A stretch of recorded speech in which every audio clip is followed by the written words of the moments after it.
हरिः ओम।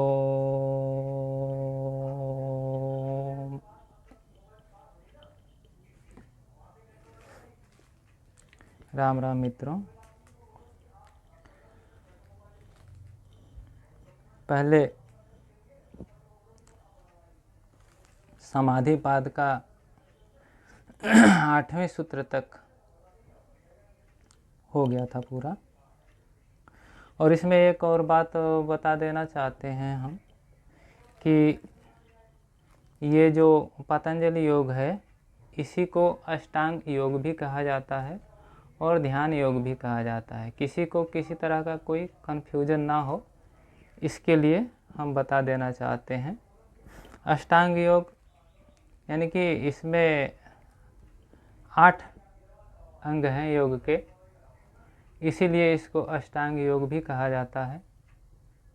तो इसमें यम, नियम, आसन, प्राणायाम, प्रत्याहार, धारणा, ध्यान, समाधि, ये 8 अंग हैं योग के, जिसमें कि यम, नियम, आसन, प्राणायाम, प्रत्याहार ये तो बहिरंग हो गए, बाहर के अंग हैं, और धारणा, ध्यान, समाधि ये अंतर के विषय हो गए। ये 8 हैं, इसलिए इसको अष्टांग योग भी कहा जाता है। तो अब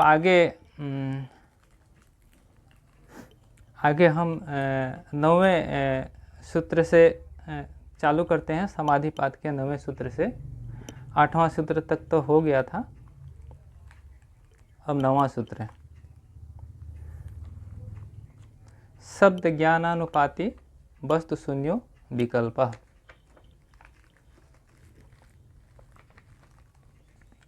केवल शब्द के आधार पर बिना हुए पदार्थ की कल्पना करने वाली जो चित्त की वृत्ति है वह विकल्प वृत्ति है। यह भी यदि वैराग्य की वृद्धि में हेतु, योग साधनों में श्रद्धा और उत्साह को बढ़ाने वाली तथा आत्मज्ञान में सहायक हो तो अक्लिष्ट है, अन्यथा क्लिष्ट ही है। आगम प्रमाण जनित वृत्ति से होने वाले विशुद्ध संकल्पों के सिवा सुनी सुनाई बातों के आधार पर मनुष्य जो नाना प्रकार के व्यर्थ संकल्प करता रहता है, उन सबको विकल्प वृत्ति के ही अंतर्गत समझना चाहिए। विपर्य वृत्ति में तो विद्यमान वस्तु के स्वरूप का विपरीत ज्ञान होता है, और विकल्प वृत्ति में अविद्यमान वस्तु की शब्द ज्ञान के आधार पर कल्पना होती है। यही विपर्य और विकल्प का भेद है।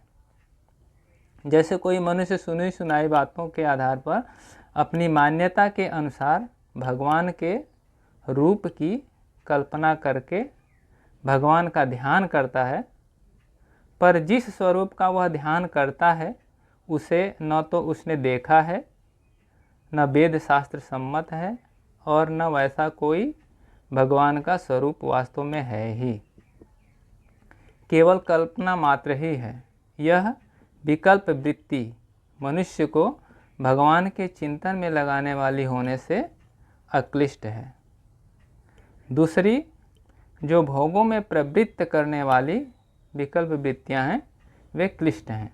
इसी प्रकार सभी वृत्तियों में क्लिष्ट और अक्लिष्ट का भेद समझ लेना चाहिए। यहाँ ये सूत्रकार का कहने का आशय यही है कि हमारे मन में तो तरह तरह के विचार उठते ही रहते हैं, उनमें अच्छे विचार भी आते हैं और बुरे विचार भी आते हैं। तो अच्छे विचार वे हैं जो कि हमें भोगों से दूर करके परमात्मा की ओर ले जाते हैं और हमारे योग साधना में सहायक होते हैं, आत्म प्राप्ति के लिए सहायक होते हैं।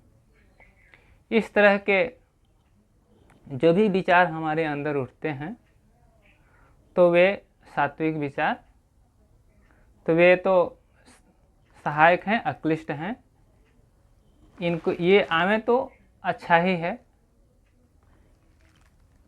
किंतु इसके विपरीत यदि भोगों में किसी भी प्रकार का भोग हो, उन भोगों में हमारा मन बार बार जाए या विषयों की चिंतन बार बार होए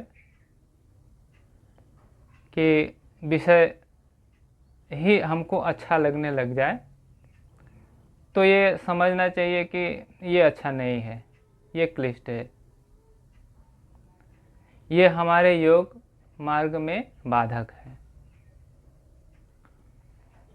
किंतु अब क्या करें, ये विचार तो हमारे अंदर आते ही रहते हैं, अच्छे और बुरे। तो जब इस तरह के बुरे विचार आते हैं मन में, तो इसे हमें सात्विक विचारों से हमें दूर करना चाहिए, इसे हटाना चाहिए। सात्विक विचार पैदा करके इसे हमें दबाते रहना चाहिए, दूर करते रहना चाहिए और अपने साधना मार्ग पर चलते रहना चाहिए। साधना कभी रुकना नहीं चाहिए, निरंतर होते रहना चाहिए। साधना में कोई शिथिलता, आलस कभी नहीं करनी चाहिए। तो एक दिन ऐसी अवस्थिति आ जाएगी, एक दिन ऐसी स्थिति बन जाएगी कि भोग धीरे धीरे भोगों से अपना मन हटने लगेगा। ये एक बार नहीं होता है। ऐसा नहीं कि हम विचार इसको हटा दिए तो आगे नहीं, वो तो आएगा ही आएगा विचार, फिर दोबारा आएगा। किंतु जब हम योग साधना करते जाते हैं अपने मार्ग पर निश्चल रूप से, तो ये जो हैं सांसारिक वासनाएं, विषय वासनाएं हैं, ये धीरे धीरे शिथिल होते जाते हैं, शिथिल होते रहते हैं। जैसे जैसे हमारी साधना आगे बढ़ती जाती है, वैसे वैसे ये शिथिल होते जाते हैं। किंतु जब ये आते हैं विपरीत विचार, जो कि हमारे लिए हानिकारक हैं, हमारे योग मार्ग के लिए, तो इनसे सावधान हो जाना चाहिए। इनके रूप में ही नहीं ढलना चाहिए। जैसे कि ये कुछ जो भी चाहते हों, तो इनकी ओर नहीं दौड़ना चाहिए, इनके ओर नहीं भागना चाहिए, क्योंकि ये असल में तो ये दुख के कारण हैं और हमें इसका चिंतन करना चाहिए कि भाई हम तो जन्मों जन्मों से ये भोगते ही चले आ रहे हैं और पता नहीं अनंत जन्मों से हम कष्ट उठाते चले आ रहे हैं, कभी पशु योनि में, कभी कीड़े मकोड़ों की योनियों में, कभी स्थावर जंगम की योनियों में। तो इस तरह से हम तो कष्ट उठाते ही आ रहे हैं। लेकिन ये जो अभी जो मनुष्य का हमें जन्म मिला है, एक अवसर मिला है, अब की बार हमें इसे नहीं चूकना है। किसी भी कीमत पर हमें अपना आत्म कल्याण कराना ही है। इस तरह का विचार मन में लाना चाहिए और अपने विचार पर दृढ़ रहना चाहिए, क्योंकि सुख, जिसमें हम लोग सुख देखते हैं, असल में वहाँ पर सुख है ही नहीं। ये तो एक भ्रम मात्र है। जिस विषय वस्तु में हम लोग सुख की भावना करते हैं, आनंद की भावना करते हैं, वहाँ पर आनंद है ही नहीं। क्योंकि आनंद यदि होता तो हमें मिलता। हमें आनंद नहीं मिल रहा है, इसीलिए तो हम बार बार विषयों में दौड़ते रहते हैं। एक बार विषय भोग किए, थोड़ा सा आनंद मिला, उसके बाद फिर वही स्थिति। जैसे कोई रसगुल्ला खा रहा हो, अब एक रसगुल्ला खाया तो उसे आनंद मिला, दूसरा खाया तो आनंद मिला, तीसरा खाया तो थोड़ा कुछ ठीक लगा, चौथा खाया तो उससे भी थोड़ा कम, पांचवा खाया, ऐसे करके अगर 7, 8, 10 खाया, 10 में बोलेगा बस, या फिर और अधिक खाने वाला है तो एक बार तो बोलेगा ना कि चलो बस। यदि उसमें आनंद रहता उस रसगुल्ले में, तो हमें और अधिक रसगुल्ले खाने पर और अधिक आनंद प्राप्त होना चाहिए था। हमारा मन वहाँ से फिर क्यों जाता है? इसका मतलब उस विषय, उस वस्तु में आनंद नहीं है। आनंद तो हमारे अंदर ही है, जो विषयों के संपर्क में आने से हमको अनुभव होता है। तो जो हमारे अंदर आनंद मौजूद है, चाहे कोई भी विषय ले लीजिए आप, किसी भी विषय का आप सेवन कर रहे हो तो वो क्षणिक ही सुख आपको प्राप्त करता है या हमें प्राप्त करता है, किसी को भी वो क्षणिक ही सुख प्राप्त करता है। उसके बाद वो चाहे कि हम इससे और सुख प्राप्त कर लें, ये संभव नहीं है। हाँ, भले कुछ देरी में, कुछ दिन में या फिर कुछ अंतराल में वो अनुभव करे तो फिर वही होगा, वो भी क्षणिक ही होगा।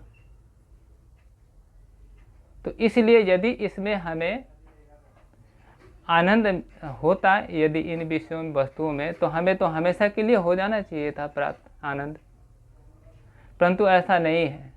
विषय वस्तु भोगते भोगते भोगते भोगते हम लोगों का शरीर जो है अंत में क्या होता है, जवाब दे देता है। हम लोग विषय सुख भोगने के लायक नहीं रह जाते हैं। तो भी हम सोचते हैं कि नहीं, इनमें तो है सुख है, आनंद है, लेकिन कभी वो आनंद हमें प्राप्त नहीं होता है इन विषयों से। तो एक बार तो ये इंद्रियां सभी जवाब देने ही हैं, और हाथ कुछ नहीं लगने वाला है। तो इससे अच्छा है कि भाई जो हमेशा के लिए आनंद जहाँ हमें प्राप्त हो रहा है उसको हम क्यों न प्राप्त करें, उसकी ओर क्यों ना हम चलें। जो एक बार मिलने के बाद आनंद हमेशा के लिए ही बना ही रहता है। वो जो परमात्मा का आनंद है, परमानंद है, उसकी तरफ हमारा ध्यान नहीं जा रहा है, जो कि हमें जब एक बार मिल जाता है तो हमें दोबारा उसको प्राप्त करने की आवश्यकता नहीं होती, क्योंकि वो एक बार मिल गया तो हमेशा के लिए ही मिल जाता है। वो एक बार जब आपको आत्मज्ञान हो गया, हमको ज्ञान हो गया, किसी को भी ज्ञान हो गया, आत्मानुभव हो गया, तो हमेशा के लिए रहता है और फिर हमारी दुनिया बदल जाती है। हम जो पहले जो थे अब वो नहीं रहे। हम एक ही वस्तु को दूसरी दृष्टि से देखने लग जाते हैं। जब ज्ञान हमारे अंदर हो जाता है, ज्ञान की प्राप्ति हो जाती है, परमात्मा की कृपा हो जाती है, तो उसका प्रसाद भी हमें मिलता है। और वो ऐसा प्रसाद है जिसका हम कोई भी वर्णन नहीं कर सकते। इसलिए हमें इन विषयों के तरफ ध्यान ना दे करके हमें परमात्मा की ओर, अपने लक्ष्य की ओर ध्यान देना चाहिए। ये है इस मंत्र का आशय। यहाँ क्लिष्ट और अक्लिष्ट जो भी हैं, तो इनको देने का, इनको बताने का यही आशय है इस सूत्र का, इन सूत्रों का। अब 10वां सूत्र लेते हैं। अभाव प्रत्ययालंबना वृत्तिर्निद्रा।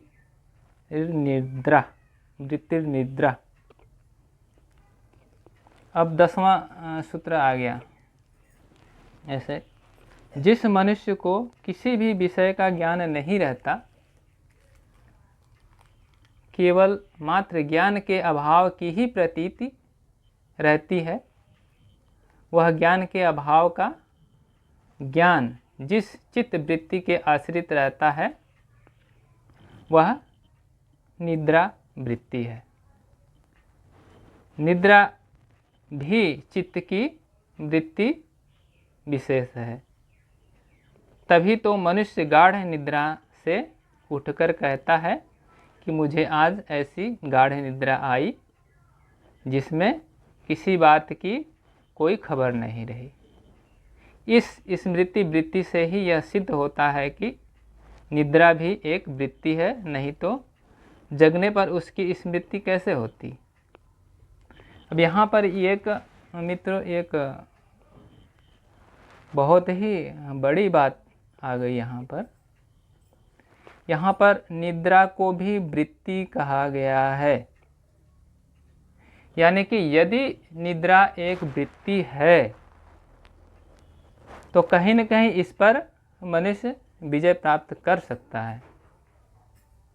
ये सुनने में थोड़ा सा अजीब लगेगा, लेकिन ये जो शास्त्रों के जो वचन हैं ये मिथ्या नहीं होते हैं, ना हैं। निद्रा वृत्ति जब इसमें दिया है तो निद्रा एक वृत्ति ही है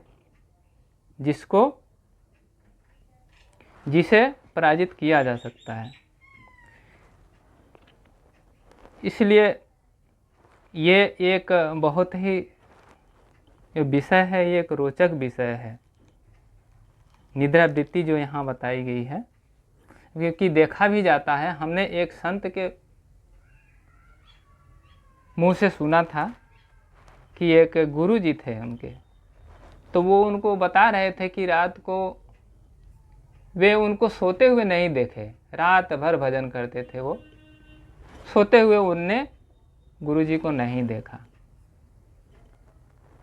और प्राय देखा भी जाता है जितने साधु संत हैं, जो उच्च कोटि के साधु संत हैं, वे 2 घंटे 3 घंटे 4 घंटे 2 घंटे 3 घंटे इतना ही शयन करते हैं। बाद बाकी जो है उनका भजन ध्यान या कुछ अपने साधना में उनका लगा रहता है।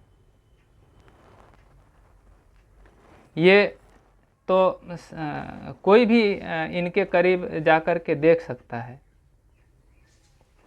तो यदि ये निद्रा वृत्ति नहीं होती तो ऐसा होना संभव नहीं था, क्योंकि एक मनुष्य को अपनी निद्रा पूरा करने के लिए 6 से 8 घंटे तो लगते ही हैं, मिनिमम 6 घंटे लगते हैं।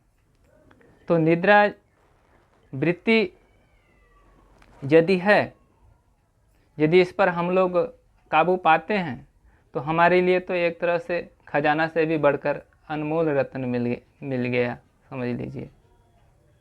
इसके कोई मूल्य नहीं है, ऐसा संभव है। ऐसे जब पूरी तरह से नहीं तो कम से कम 3 घंटे 4 घंटे तक तो ले ही जा सकते हैं इसको। अगर इतना भी कम निद्रा अगर ले लिए तो बाकी समय तो हमारा बच ही गया। इससे भी हमारा बहुत कल्याण हो सकता है। और निद्रा कैसे आती? निद्रा एक तमोगुण है, इसमें सत की मात्रा कम होती है। जितना तमोगुण होता है शरीर के अंदर या तमोगुणी होते हैं, उनको उतना ही ज़्यादा निद्रा सताती है। निद्रा और आलस्य उतना ही ज़्यादा उसको निद्रा आती है वे। किंतु इसके विपरीत जो सतगुणी हैं, जो भजन में लगे रहते हैं, अपना भजन ध्यान में लगे रहते हैं, और उनका रज और तम गुण ये बहुत ही कम होता है उनके अंदर। तो ये सत और रज, ये तम और रज गुण जो है इनके अंदर बहुत ही कम होता है, और सतोगुण की मात्रा अधिक होती है। तो जिसके अंदर सतोगुण की मात्रा अधिक होगी उसको स्वाभाविक वो निद्रा तो कम आएगी ही। वो 1 घंटा 2 घंटा में ही अपनी निद्रा पूरी कर लेंगे। और जो तमोगुणी हैं, जिनके अंदर तमगुण ज़्यादा है, रजोगुण ज़्यादा है, तमोगुण ज़्यादा है, उसके लिए फिर संभव नहीं है, उसको तो चाहिए ही। तो कहने का मतलब है मित्रों, ये ऐसा सोचकर आप लोग भी मत करने लगिएगा कि चलो हम भी 3 घंटे निद्रा ले लेते हैं और अपना उसमें लग जाते हैं। ऐसा नहीं करना है। और ये तो अनुभूति एक हमारी भी अनुभूति है, जो कि हम निद्रा को 3 घंटे तक हम सोए, मतलब ये हमारी खुद की अनुभूति है। और दिन में न तो कोई आलस न निद्रा, जैसे आम तौर पर काम करते हैं उसी तरह से हम काम करते रहे। तो 3 घंटे तक का तो मेरा अनुभव है, खुद का अनुभव है। तो इससे ये सिद्ध हो जाता है कि निद्रा भी एक वृत्ति है। इसे पूर्ण तरह से नहीं तो थोड़ा बहुत जरूर इस पर विजय प्राप्त किया ही जा सकता है। और ध्यान साधना वालों के लिए तो ये किसी वरदान से कम नहीं होगा ये। तो अपना सतोगुणी अंदर अपने अंदर बढ़ाने का चेष्टा करना चाहिए। भजन ध्यान जो भी हो, साधना, और अच्छे कर्म करके ये सतोगुण की मात्रा अपने अंदर अपने हृदय में बढ़ाना चाहिए। तो जितना सतोगुण अंदर बढ़ता जाएगा उतना ही निद्रा कम होती जाएगी। ये तो प्रमाण है। अगर कोई ये प्रमाण अगर इसको अगर साबित करना चाहता है तो वृंदावन में चले जाए और कोई ऐसे जो उच्च कोटि के जो साधक हैं, साधु संत हैं, उनके संपर्क में जाकर के देख सकते हैं कि वे कितनी निद्रा लेते हैं। तो यह एक विषय सामने आया और हमें ज्ञात हुआ कि चलो एक निद्रा भी एक वृत्ति है, इसका लाभ उठाना चाहिए हमें। और ये बता देते हैं बात कि साधकों, आप लोग ऐसा मत करिएगा कि मतलब हम भी 3 घंटे ले लेते हैं निद्रा और 4 घंटे ले लेते हैं, उसके बाद में अपना काम करते हैं। ऐसा नहीं है, क्योंकि अगर आप 3 घंटे 4 घंटे सोएंगे, अगर सतोगुण आपका अगर उतना बढ़ा हुआ नहीं है तो आपको ध्यान साधना में बाधा होगी।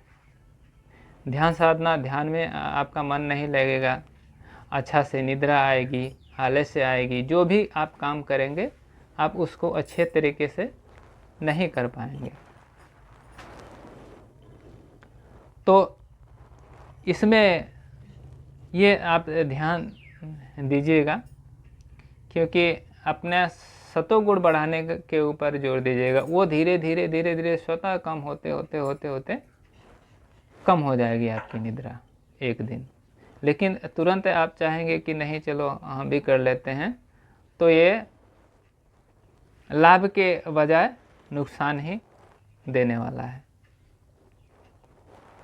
तो इस चीज़ का हमें ख्याल रखना पड़ेगा। तो और इसमें आगे दिया है, निद्रा भी क्लिष्ट और अक्लिष्ट 2 प्रकार की होती है। जिस निद्रा से जगने पर साधक के मन में और इंद्रियों में सात्विक भाव भर जाता है, आलस्य का नाम निशान नहीं रहता, तथा जो योग साधना में उपयोगी और आवश्यक मानी गई है वह अक्लिष्ट है। दूसरे प्रकार की निद्रा इस अवस्था में परिश्रम के अभाव का बोध कराकर विश्राम जनित सुख में आसक्ति उत्पन्न करने वाली होने से क्लिष्ट है। अब इस वृत्ति के लक्षण बताए जाते हैं। अब 11वां सूत्र आ गया।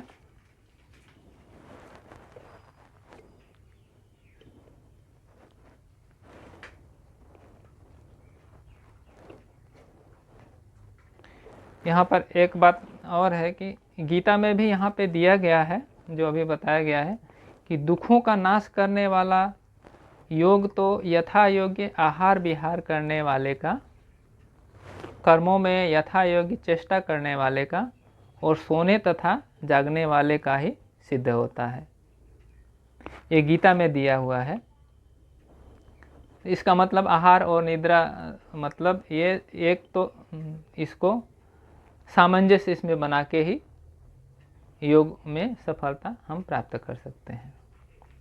और जो हम बताएं कि निद्रा वृत्ति है वो अधिक समय तक भी हम लोग निद्रा को जीत सकते हैं, तो ये सही तो है, किंतु पहले भी बता आए हैं कि इसमें सतोगुण की मात्रा अधिक होनी पड़ेगी, तभी हम इसमें सक्षम होंगे। तो ये 11वां मंत्र हम ने लिया 11वां सूत्र। अब 11वें सूत्र में उपर्युक्त सभी बताए हुए प्रमाण, विपर्यय, विकल्प और निद्रा, इन 4 प्रकार की वृत्तियों द्वारा अनुभव में आए हुए विषयों के जो संस्कार चित्त में पड़े हैं, उनका पुनः किसी निमित्त को पाकर स्फुरित हो जाना ही स्मृति है। तो स्मृति तो वही है, मिला जुला के जो पहले बता आए हैं, जो हमारे चित्त पर पड़ते हैं संस्कार जिन विषयों का, और वही हमारे मन में निरंतर वो विचार बीच बीच में उठते रहते हैं, तो यही स्मृति है।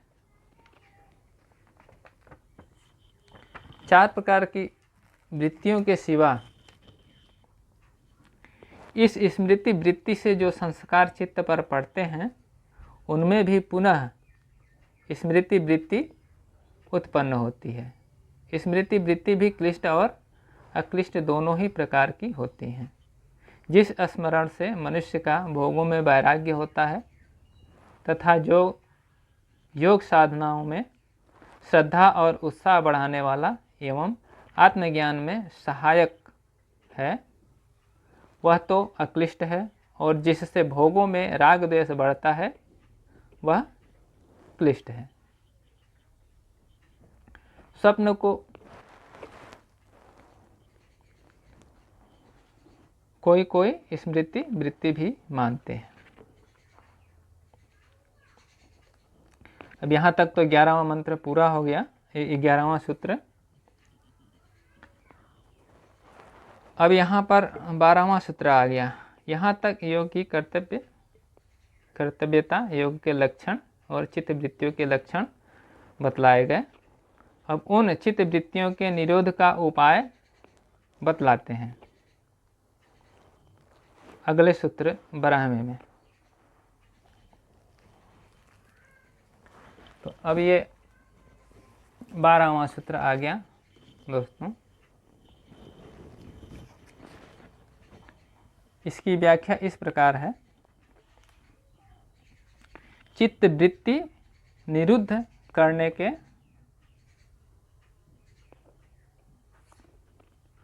दो उपाय हैं। अभ्यास और वैराग्य से उन चित्त वृत्तियों का निरोध होता है। अभ्यास, बार बार किसी भी कार्य को करते रहने से अभ्यास, उसको अभ्यास कहते हैं। और अभ्यास इसी तरह से अभ्यास और वैराग्य का निरोध होता है।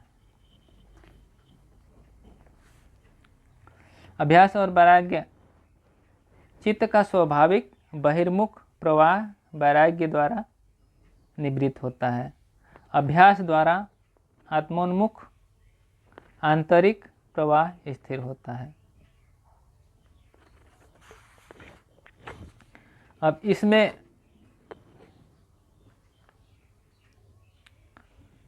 वेद व्यास जी ने एक यहाँ पे रूपक वर्णन किया हुआ है, यहाँ पे हम साधकों को वो सुनाना चाहेंगे। वे कहते हैं कि चित्त एक नदी है जिसमें वृत्तियों का प्रवाह बहता रहता है। यानी कि हमारा जो मन है वह एक नदी की तरह है, और इसमें विचार जो है वह एक धारा की तरह बहते रहता है। इसकी दो धाराएं हैं, एक संसार सागर की ओर, दूसरी कल्याण सागर की ओर बहती हैं। जिसने पूर्व जन्म में सांसारिक विषयों के भोगार्थ कार्य किए हैं, उनकी वृत्तियों की धारा उन संस्कारों के कारण विषय मार्ग से बहती हुई संसार सागर में जा मिलती हैं। और जिसने पूर्व जन्म में कवल्यार्थ काम किए हैं, यानी आत्म कल्याणार्थ कर्म किए हैं, उनकी वृत्तियों की धारा उन संस्कारों के कारण विवेक मार्ग में बहती हुई कल्याण सागर में जा मिलती हैं। संसारी लोगों की प्रायः पहली धारा तो जन्म से ही खुली होती है, किंतु दूसरी धारा को शास्त्र, गुरु, आचार्य तथा ईश्वर चिंतन खोलते हैं। पहली धारा को बंद करने के लिए विषयों के स्रोत पर वैराग्य का बंधन लगाया जाता है और अभ्यास के बेलचे से दूसरी धारा का मार्ग गहरा खोदकर वृत्तियों के समस्त प्रवाह को विवेक स्रोत में डाल दिया जाता है। तब प्रबल वेग से वह धारा प्रवाह कल्याण रूपी सागर में जाकर लीन हो जाता है। इस कारण अभ्यास तथा वैराग्य दोनों ही इकट्ठे मिलकर चित्त की वृत्तियों के निरोध के साधन हैं। जिस प्रकार पक्षी का आकाश में उड़ना दोनों ही पंखों के अधीन है, न केवल एक पंख के, इसी प्रकार समस्त वृत्तियों का निरोध न केवल अभ्यास से ही और न केवल वैराग्य से ही हो सकता है, किंतु उसके लिए अभ्यास और वैराग्य दोनों का ही समुच्चय होना आवश्यक है। ये दोनों ही जरूरी हैं, अभ्यास और वैराग्य। हमारे योग मार्ग में या किसी भी साधना के मार्ग में ये वैराग्य और अभ्यास, इसके बिना काम नहीं चल सकता है। वैराग्य यानी कि जो हमारा विषयों में राग है, सुख भोगने में राग है, इंद्रियों में राग है, वस्तुओं में राग है, या किसी हमारे प्रियजनों में राग है, यानी कि आसक्ति है इन सब में, संसार में, तो इसको राग कहते हैं। और इसके उलट इससे विमुख होना, इसको वैराग कहते हैं।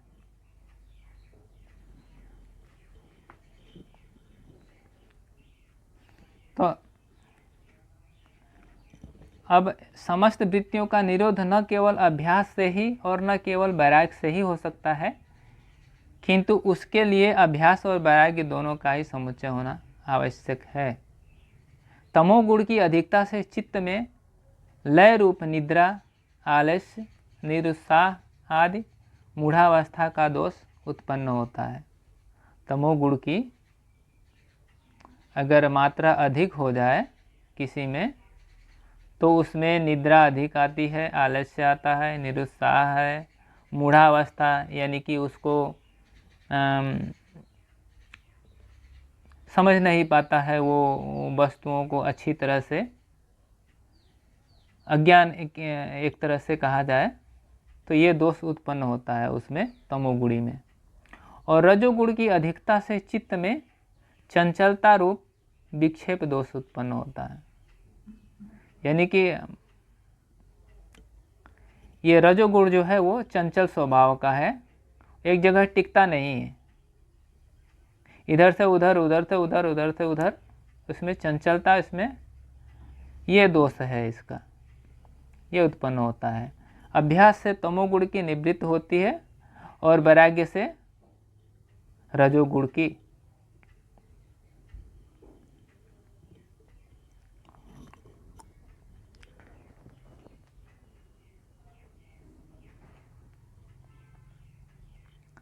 अब गीता में भी भगवान श्री कृष्ण ने अर्जुन को मन को रोकने के अभ्यास वैराग्य दोनों ही समुच्चय रूप से साधन बताए हैं गीता में। हे महाबाहो, निसंदेह मन चंचल और कठिनता से बस में होने वाला है, परंतु हे कुंती पुत्र अर्जुन, अभ्यास और वैराग्य के द्वारा बस में हो जाता है। मन को बस में न करने वाले पुरुष द्वारा योग प्राप्त होना कठिन है, यह मैं जानता हूँ, किंतु स्वाधीन मन वाले प्रयत्नशील पुरुष द्वारा साधन करने से प्राप्त हो जाता है। तो इसमें वैराग्य को निसंदेह इतना जल्दी होने वाला नहीं है वैराग्य। इसके लिए हमें साधना की ज़रूरत है, बार बार अभ्यास की ज़रूरत है, और मन को बस में करना तो यहाँ बताए ही हैं भगवान ने कि कठिन है, किंतु अभ्यास और वैराग्य से ये हो सकता है। तो अब ये 12वां सूत्र यहाँ पर खत्म होता है मित्रों, और अब 13वां सूत्र आ गया। तत्र स्थितौ यत्नो अभ्यासः। अब 13वां सूत्र लेते हैं। जो स्वभाव से ही चंचल है, ऐसे मन को किसी एक ध्येय में स्थिर करने के लिए बारंबार चेष्टा करते रहने का नाम अभ्यास है। इसके प्रकार शास्त्रों में बहुत बतलाए गए हैं। इसी बात के 32वें सूत्र से 39वें तक अभ्यास के कुछ भेदों का वर्णन है। उनमें से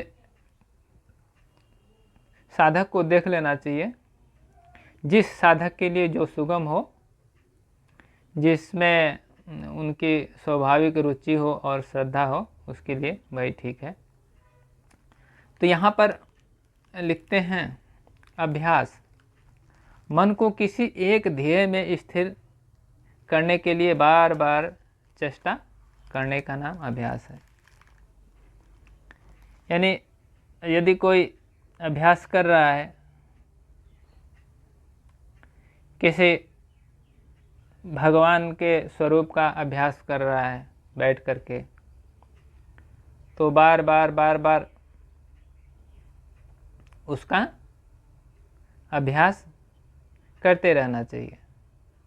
या फिर कोई साधक किसी वस्तु को ध्येय रख करके उसका अभ्यास कर रहा है, या फिर कोई मंत्र का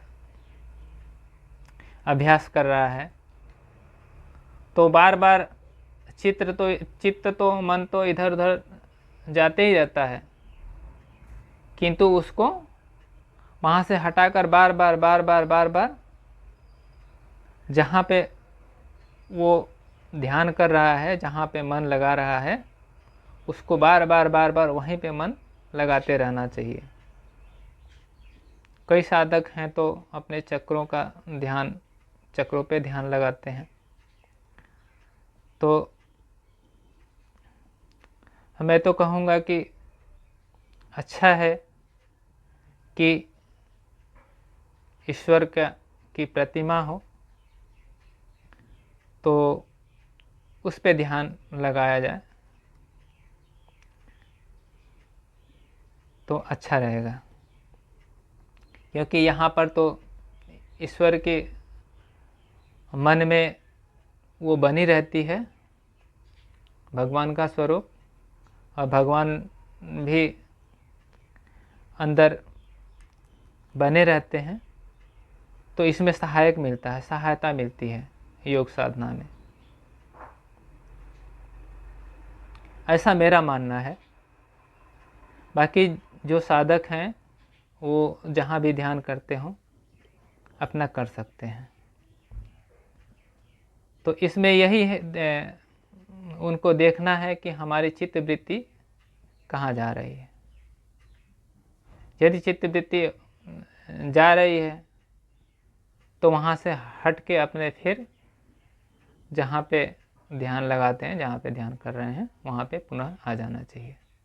इस तरह से बार बार इसको अभ्यास करते ही रहना चाहिए। ये 1 दिन या 2 दिन या महीना दिन या कुछ दिनों का काम नहीं है। अगर कोई अभ्यास में अगर चलना चाहता है, अध्यात्म में चलना चाहता है, अध्यात्म में आगे बढ़ना चाहता है, कुछ पाना चाहता है, तो इसके लिए तो अपना ज़िंदगी न्यौछावर करना पड़ेगा इसके पीछे, तभी कुछ हासिल हो पाएगा। क्योंकि हम सांसारिक वस्तुओं के लिए तो अपना सब कुछ खो ही बैठते हैं। क्या कुछ नहीं, सारा कुछ तो हम लोग खो देते हैं। हाथ में अंत में क्या लगता है हमारे हाथ में? कुछ भी नहीं। तो ये तो अपना आत्म कल्याण के लिए है, ये तो अपने आत्म कल्याण के लिए है, ईश्वर प्राप्ति के लिए है। तो इसमें तो हमें लगना ही पड़ेगा, लगना ही चाहिए हमें, जो कि सभी दुखों का कारण तो यही है। और सभी दुखों से छुटकारा हमें इसी से मिल सकता है। तो इसलिए इसमें बार बार चेष्टा करते रहना चाहिए और आगे बढ़ते रहना चाहिए। अब जो आ गया 14वां सूत्र, अपने साधन के अभ्यास को दृढ़ बनाने के लिए साधक को चाहिए कि साधन में कभी उकताए नहीं। अब यही बात आ गई यहाँ पर। यह दृढ़ विश्वास रखे कि किया हुआ अभ्यास कभी भी व्यर्थ नहीं होता। अभ्यास के बल से मनुष्य निसंदेह अपने लक्ष्य की प्राप्ति कर लेता है। यह समझकर अभ्यास के लिए काल की अवधि न रखें, आजीवन अभ्यास करता रहें। साथ ही यह भी ध्यान रखें कि अभ्यास में व्यवधान न पड़ने पावे। अभ्यास चलता रहे तथा अभ्यास में तुच्छ बुद्धि ना करें, उसकी अवहेलना ना करें, बल्कि अभ्यास को ही अपने जीवन का आधार बनाकर अत्यंत आदर और प्रेम पूर्वक उसे सांगोपांग करता रहे। इस प्रकार किया हुआ अभ्यास दृढ़ होता है। तो अभ्यास में हमें निरंतरता रखनी पड़ेगी मित्रों। ऐसा नहीं है कि आज कर दिए, 2 दिन 4 दिन कर लिए और चलो आज तो छुट्टी मार देते हैं, 1 दिन नहीं करेंगे तो क्या फ़र्क पड़ जाता है। ऐसा नहीं चलेगा। या फिर 2 महीना 3 महीने किए, बीच में 2-4 दिन छोड़ दिए, 10 दिन छोड़ दिए, चलो आगे कर लेंगे, समय तो है ही है अपने पास में। 6 महीने किए, बीच में 1 महीना नहीं किए, 10 दिन नहीं किए। इस तरह से अगर करेंगे साधना तो हम हमारा जो लक्ष्य है, अपने लक्ष्य पर कभी नहीं पहुंच सकते। क्यों नहीं पहुंच सकते? क्योंकि जो हमने अभी तक जो 1 महीना में जो हमने योगाभ्यास किया या 2 महीने योगाभ्यास किया निरंतर, तो उसमें क्या होता है कि हमारा सतोगुण बढ़ जाता है, बढ़ते रहता है उसमें हमारा सतोगुण। और जब हम उसको छोड़ देते हैं तो क्या होता है कि जितना हमारा बढ़ा हुआ सतोगुण है वो फिर बराबर हो जाता है, वो जहाँ से चले थे वहीं पे आ जाता है। यानी कि जो पिछला हमने किया, जो भी किया 6 महीने, साल भर या 2 महीने, और बीच में 1 महीना 15 दिन या 20 दिन या 2 महीने गैप कर दिया, तो कोई मतलब नहीं हुआ। वो जहाँ पहले था वहीं पहुँच जाता है, क्योंकि विषय तो प्रतिदिन हमारे समक्ष आते ही रहते हैं, और विषय हमारे अंदर रोज अंदर आते हैं और रोज दूषित करते हैं हमारे चित्त को, इसका अपना प्रभाव डालते हैं। जैसे हम सुबह शाम घर में झाड़ू लगाते हैं, तो झाड़ू क्यों लगाते हैं? क्योंकि वो हमारा घर साफ सुथरा रहे, गंदगी ना हो, इसीलिए हम झाड़ू लगाते हैं। रोज लगाते हैं, दोनों समय लगाते हैं। यदि हम 10 दिन तक झाड़ू ना लगाएं तो घर की क्या स्थिति हो जाएगी? ठीक इसी तरह से हमारा मन भी है, अभ्यास। यदि हम इसको नियमित रूप से अगर नहीं करते हैं तो बाहर का जो कचरा है, जो हमने अभी तक जो साफ कर रहे थे, जो जितना साफ हुआ था, वो कचरा वापस फिर से इकट्ठा हो जाता है। तो हमारा जो भी परिश्रम किया होता है, कराया, वो सब ऐसे ही व्यर्थ चला जाता है। तो इस बात का हमें ध्यान रखना पड़ेगा मित्रों, कि जो भी हम अभ्यास करते हैं उसमें निरंतरता बनी रहनी पड़ेगी, उसको बनाए रखना चाहिए निरंतरता, अन्यथा हम अपने मार्ग तक पहुंचने में समर्थ नहीं हो पाएंगे। ये तो ज़रूरी है, बेहद ही ज़रूरी है। और इसको करते हुए इसमें अश्रद्धा तो बिल्कुल ही नहीं रखनी चाहिए। ऐसा नहीं कि चलो हम इतने दिन से कर रहे हैं तो हमें तो अभी कुछ हुआ ही नहीं, छोड़ो जाने दो, मन में ग्लानि हो जाती है, या फिर अनमने करते हैं भी तो अनमने ढंग से करते हैं। तो इस तरह का बुद्धि भी, विचार भी अंदर नहीं रखना चाहिए, क्योंकि जब दूसरे जब करते हैं, उनको जब लाभ प्राप्त होती है तो हमें क्यों नहीं? दूसरे जब आत्म साक्षात कर लेते हैं और परमात्मा तक पहुंच सकते हैं तो हम क्यों नहीं? निश्चित रूप से हम अपने लक्ष्य पर पहुंच कर ही मानेंगे। इस तरह का दृढ़ विश्वास करके इस पे निरंतर इसमें लगे रहना चाहिए,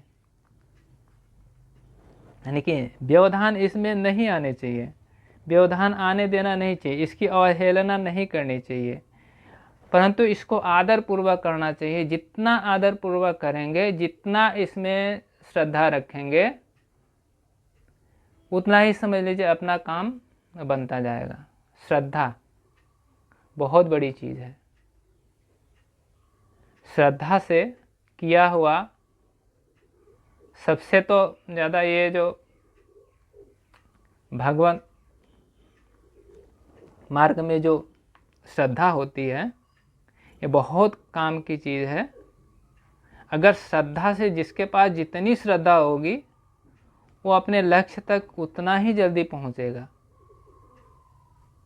क्योंकि श्रद्धा बढ़ेगी तो वो उसको करने का उसका उत्साह मन में बना रहेगा, और वो बार बार करता रहेगा, उससे मन उकताएगा नहीं उसका, तो वो अपने लक्ष्य पर तो पहुंचेगा ही, जल्द ही पहुंचेगा वो लक्ष्य पर। जितना श्रद्धा रहेगा, जितना अभ्यास रहेगा, जितनी निरंतरता रहेगी, तो वो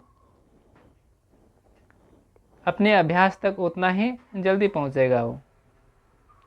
और इसमें समय का कोई ऐसा नहीं रखना चाहिए साल भर या 2 साल या 3 साल, ये तो हमारे आत्म कल्याण का चीज़ है। हम तो जो भी कर रहे हैं सांसारिक, बाहर जो कर रहे हैं सांसारिक वस्तुओं के लिए, विषयों के लिए कर रहे हैं सांसारिक, ये तो अपना आत्म कल्याण के लिए है अपने। तो इसमें हम अश्रद्धा क्यों करें? इसमें तो सबसे अधिक इसमें श्रद्धा हमारी होनी चाहिए। तो श्रद्धा तो जरूरी है, इसमें श्रद्धा बहुत काम की चीज़ है और इसकी ये जल्द से अपने लक्ष्य तक पहुंचाता है। तो प्रेम पूर्वक करें अभ्यास, श्रद्धा पूर्वक करें। यहाँ पर गीता में भी बताया है 6वें अध्याय के 23वें श्लोक में, अर्थात उस योग का अभ्यास बिना उकताए हुए चित्त से निष्ठापूर्वक करते रहना चाहिए।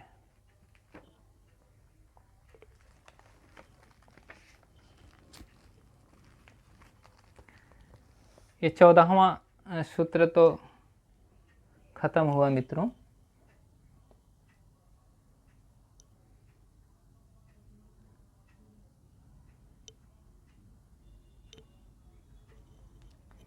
चौदहवां सूत्र खत्म हो गया। अब यहीं पर वीडियो समाप्त करते हैं क्योंकि हो गया समय, और अगला सूत्र जो है 15वें सूत्र से इसको स्टार्ट किया जाएगा। तब तक के लिए राम राम दोस्तों।